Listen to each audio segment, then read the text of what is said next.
Om Tat Sat. My humble prostrations to the all-pervading Brahman, to my worshipful Guruji, Swami Jyotirmayanandaji Maharaj, to Sage Narada and all other sages and saints, and to each of you divine soul watching today's satsang. We are currently covering Narada Bhakti Sutras. We are on chapter number 3, sutra number 66, part number 2. So let us continue. Again, a commentary on this is by my worshipful Guruji, Swami Jyotirmayanandaji Maharaj, narrated by myself, Swami Nikhilananda. So again, chapter number 3, primary and secondary devotion, sutra number 66, part number 2. We are covering the various bhavas. Having risen above the triple form, a devotee practices love and love alone, even like a devoted servant or a devoted wife. This is the essence of this sutra, and we'll expand on it today. These two major attitudes of feeling towards God have been further elaborated into 5 basic attitudes by the teachers of Bhakti Yoga. Bhakti, different intense devotion, so different kind of attitudes. We had covered the Dasya Bhava and the Madhurya Bhava. Dasya is being a servant, Madhurya is being the beloved, and we will be covering other bhavas in addition to that today.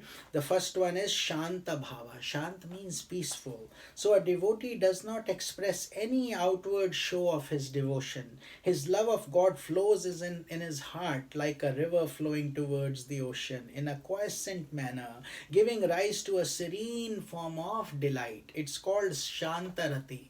Shantarati. Other attitudes gradually evolve from this state. And in the Mahabharata, those of you who have studied it, Sri Bhishma of the Mahabharata, he is an example of this devotion. And because internally he loved Krishna with all his heart, although externally he was appearing to fight against him. And many yogis and jnanis have also adopted this Shanta Bhava attitude. The second one is called Dasya Bhava. Dasya Bhava is a servant's attitude to his master. This attitude includes Shanta, and it goes beyond anything. Lord Hanuman, as we discussed yesterday, if the Ramayana is a great example of being a Dasya Bhav. And most sages and saints have also adopted this form of devotion to be an instrument in the divine hands, to be a servant of God. And that is a beautiful, beautiful feeling. And all your existence, everything that you do is done for that feeling. There is a beautiful story about Lord Hanuman that I will share with you. When he had come back from, Lord Rama had defeated Ravana and he had come back to his kingdom and he was coronated king. Mother Sita was very, very happy. So she gave him, they gave everybody something, gifts, etc. It was a very joyous occasion. And they thought, what can we do for Hanuman? He has done so many things. So Mother Sita was wearing a very precious diamond necklace. Every jewel was exquisite. So she took that out and gave it to Hanuman as a gift. And Hanumanji, as you know, is a monkey, and in that form he has done very, very big things for Lord Rama and Mother Sita. So he starts looking at that necklace, and everybody, including Vibhishan, all the couriers, ministers, they are all watching very carefully. And he starts looking at that necklace, and he starts looking deeper, and all of a sudden he starts biting those diamonds, and he has very strong teeth. So he starts shattering that diamond, and with his nails, monkey nails, like hard nails, he starts breaking it open. And then the diamonds start breaking, and those people's hearts are breaking because they can see how valuable this thing was that was given. And so Vibhishana, who was eventually crowned the king of Lanka, he cannot resist himself. He stops and tells Hanuman, Hanuman, what are you doing? And don't you know you are clearly a monkey, because this is such an expensive gift that you are mistreating and also not being respectful to this gift and to the owners who gave it to you, which is Sita Mata and Lord Rama.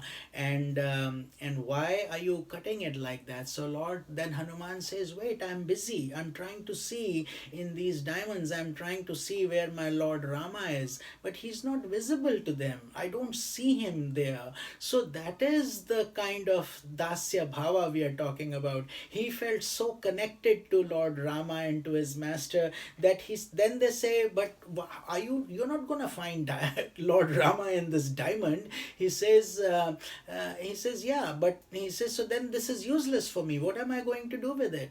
Imagine, that is what true selflessness is. He did not want anything of value if it didn't have Rama's name and his blessings with it. So then Vibhishan says, this is foolish. You have broken this necklace as if Lord Rama resides in your heart. He says he doesn't reside in your heart either. So how could you say that and break this diamond necklace saying Rama is not in it? And Hanumanji gets very upset. He says, how dare you tell me that Lord Rama is not in my heart? And he immediately sinks his nails in and opens his heart up. And when he opens his heart, immediately there is a flash of Lord Rama and Sita and Lord their picture, and that picture you have seen in Sanatan Dharma in many temples also. So the mystical meaning here is literally, of course, we cannot just open our heart like Hanumanji did.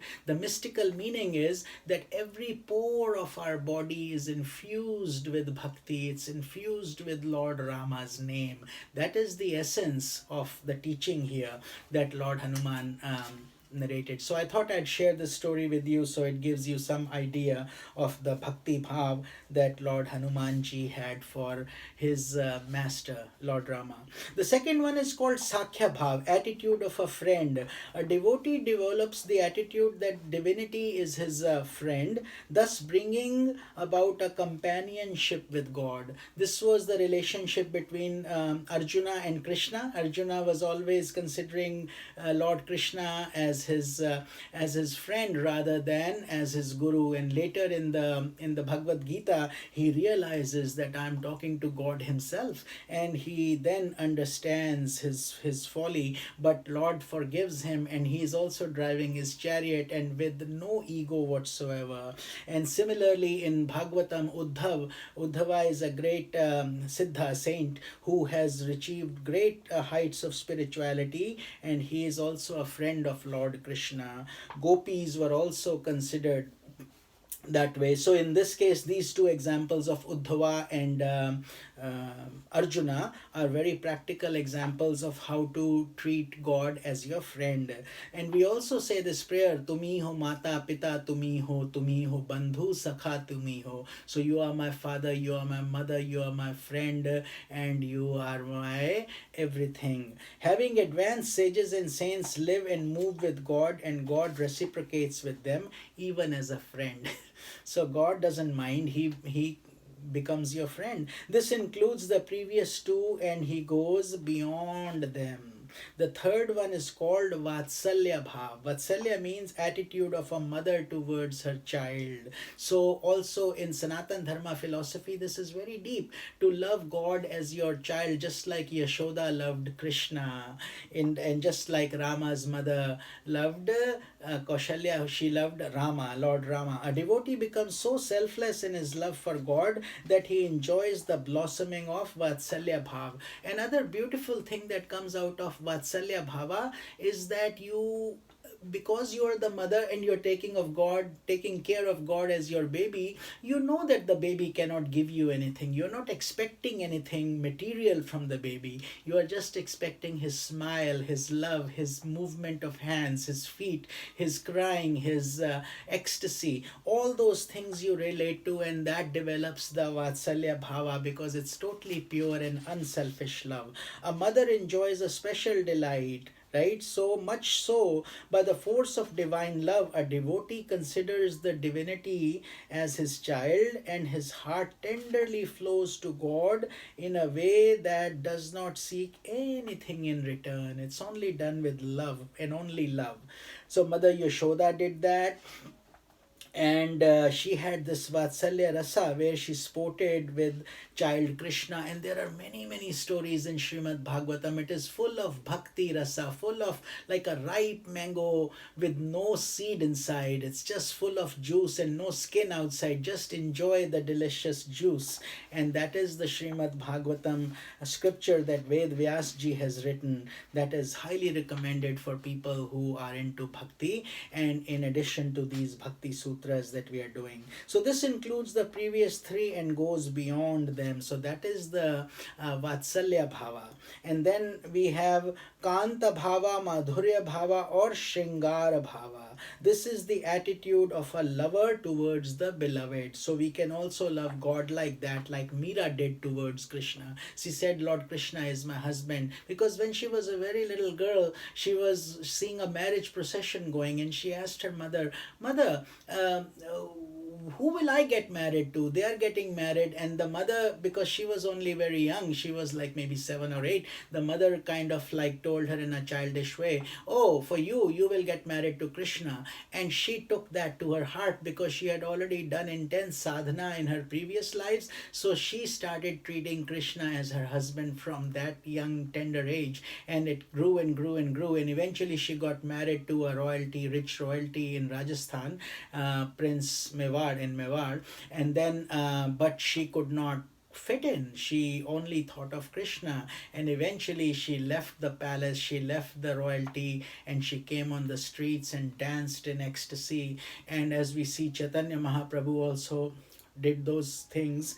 And when this bhav takes over, you cannot even express it anymore. The feelings are so high, so pure, that they transcend all communication, and it's called swarbhanga. Sometimes I experience that, and it's hard for me to continue with my sutra and explanations and my lecture, because those emotions are so strong. But like any good teacher, I have to restrain myself in order to continue to guide people with these sutras. But that's the feeling. Imagine when you are not restricted, how deep these feelings can become. So this is the culmination stage of devotional attitude. The devotee's love of God is likened to the love of a lady for her beloved, or a loving wife for her husband. Like Sita loved Rama, she sacrificed herself for 14 years because she could not envision being separate from him. It is the positive counterpart of intense passionate love that exists in the world. So we have covered this in the previous sutras, where we talked about it in great detail. While passionate love is a deep involvement in the world of illusion, love of divine self is the height of glory. So passionate love is to be abandoned, and divine love is to be accepted and increased. This includes the previous four and goes beyond them. So all these four, like Shanta Bhava, Dasya Bhava, Sakhya Bhava, and Vatsalya Bhava. So this one, Kanta Bhava, is a mixture of all those feelings. And those of you who have ever even loved somebody, like your child or a husband, or fell in love, you know how those feelings are. Like, you don't feel like doing anything, you constantly think about your beloved. And imagine when that gets to the height of loving God. Therefore, in the devotee's heart there flows a stream of Bhagavat Rati, the delight of divine love, which is enjoyed in 5 ways through these 5 attitudes. And so we have covered this, and with this we have also covered chapter 3 in its entirety. We will be starting chapter 4, the glory of one pointed devotion, Ekagra Bhakti, and that will start with sutra number 67 tomorrow. Om Tat Sat.